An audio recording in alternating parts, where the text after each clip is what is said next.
Well, judging by the response to my video on the 10 best Gundam shields, I think we can all agree on one thing. Gundam has a lot of awesome shields, so today we're having a look at 10 more of them. But first, I quickly want to delve into a question some of you had. Is it actually a good idea to strap weapons like missiles or exposed megaparticle cannons to something that is supposed to protect you by taking hits? Point taken.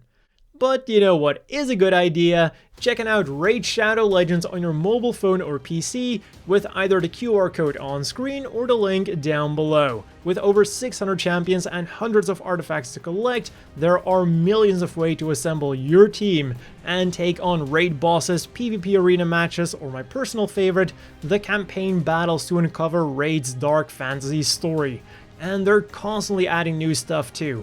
Raid might have just celebrated their 3rd anniversary, but they have no intention of slowing down. They just launched a new event for the summer solstice called the Path of Light. They've got some awesome new champions and a set of skins for the amazing Trunda Guild Mullet in the oven.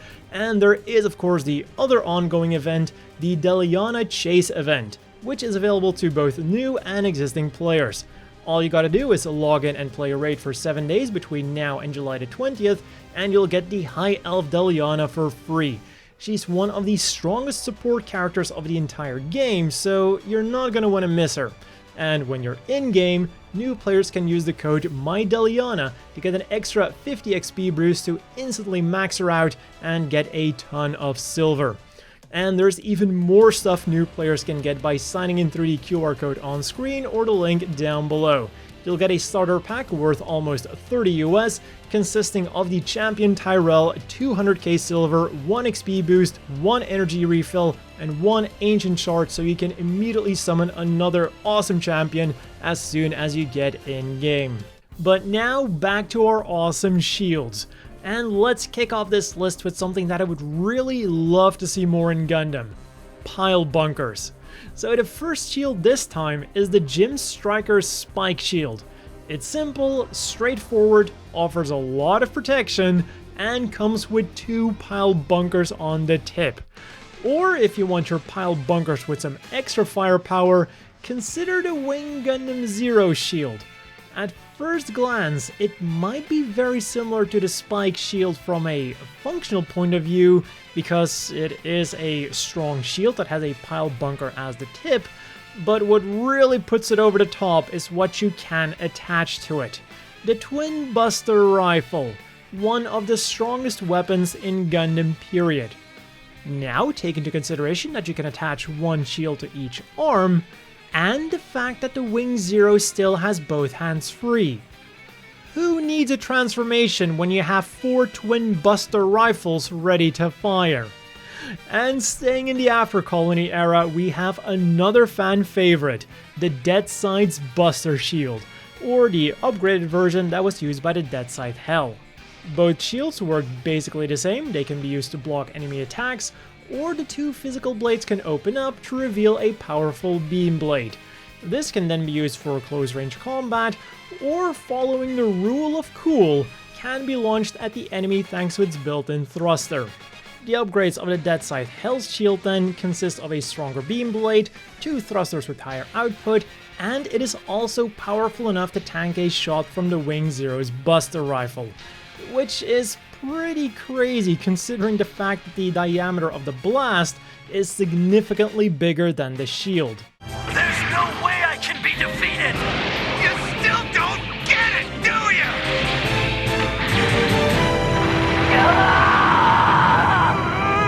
One of the more unique shields then can be found in the Iron-Blooded Orphans universe.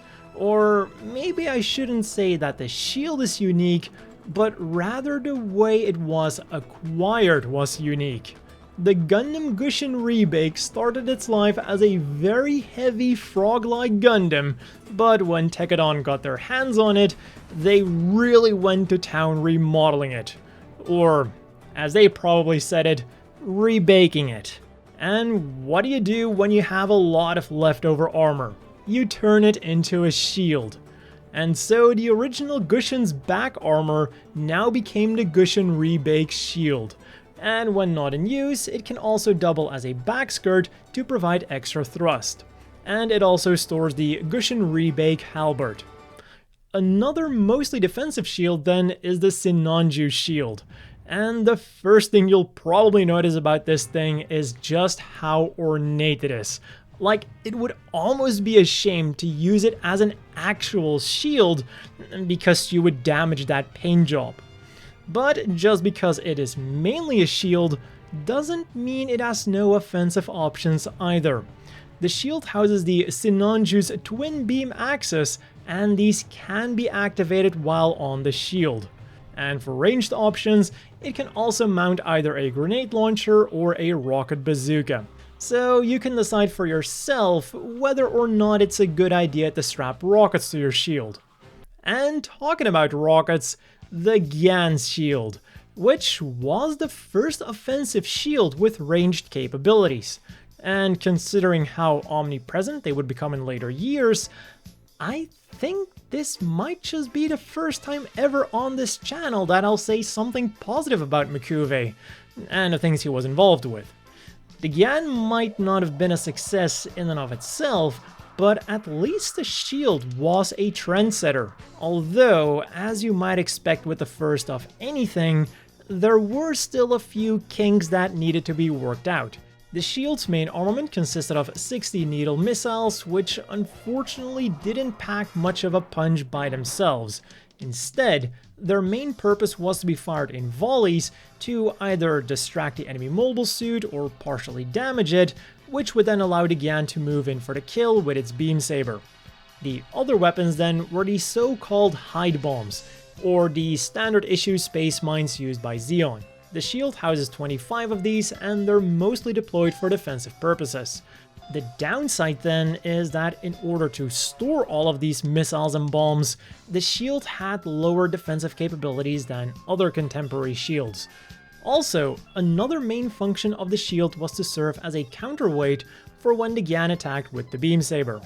And you could even say that this shield was somewhat of a spiritual predecessor to the Hamma shield.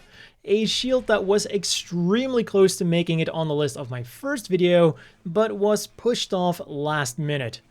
Just like the Gyans, it is a nice combination of defense and offense, and even has a space mine launcher installed on it.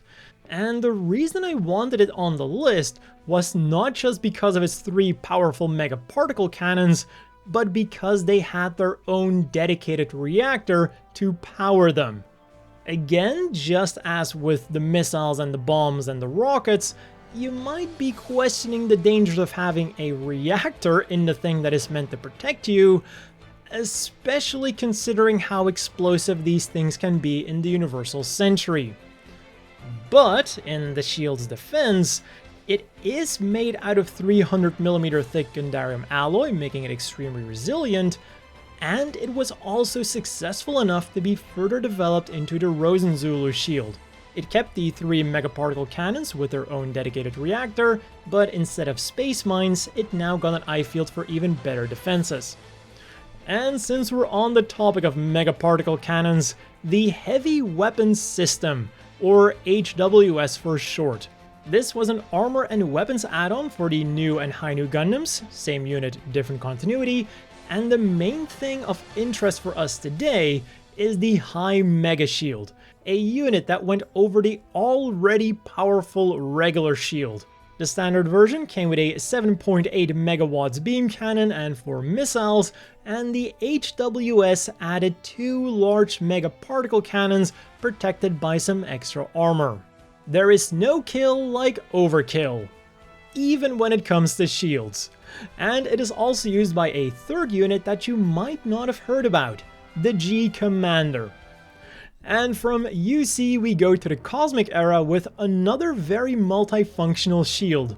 First we had a look at the Blitz's shield, and now it is the Infinite Justice's shield, the MX 2002 Carrier Beam Shield, a small physical shield that has the ability to generate a beam shield and also has 2 extra weapons. The first one is the EEQ-8 Grapple Stinger, which is basically a grappling hook, and the second one is the RQM-55 Shining Edge Beam Boomerang.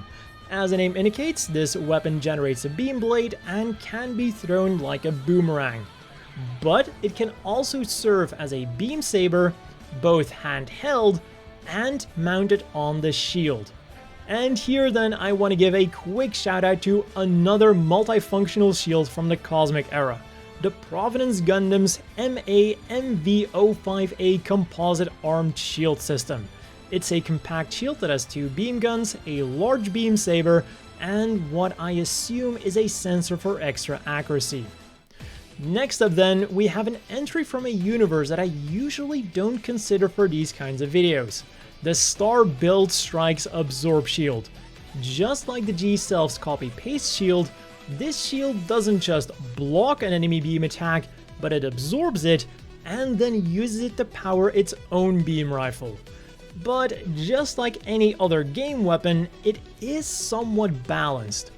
If the beam is too large, it can't absorb it, and while the shield is absorbing an enemy's beam, it can't defend against a beam blade attack.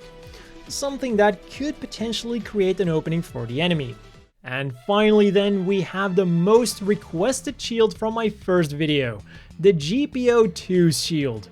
And while it is most definitely worthy of being on this list, it's not for the reason that a lot of people might assume.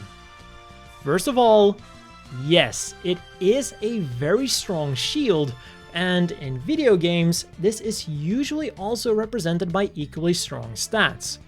But ironically enough, you're not actually supposed to use it. At least not in regular combat. It has been purposefully designed to protect the machine from its own nuke. Meaning that in addition to being strong, it also has a high-performance liquid nitrogen cooling system to deal with the heat generated by the blast. This then means that if the shield gets damaged, the nuke can no longer be safely launched. And since the GPO-2 was designed specifically for nuclear strikes, this means that this is probably the only shield that is designed not to take enemy fire, but its own fire. And those were 10 more awesome Gundam shields. As always, let me know down below which one is your favorite, whether it was on this list or not, because believe me, I know that there's a lot more cool shields out there. I might do a third video highlighting some more one day, but right now, I'm gonna work on something different. And in order to find out what that's going to be, you'll just have to subscribe and hit the bell icon to stay notified. A big thanks to Rate for sponsoring this video, again, links down below. And as always, another big thanks to the Patreon supporters. I hope everyone watching has a great day, and I'll see you all next time.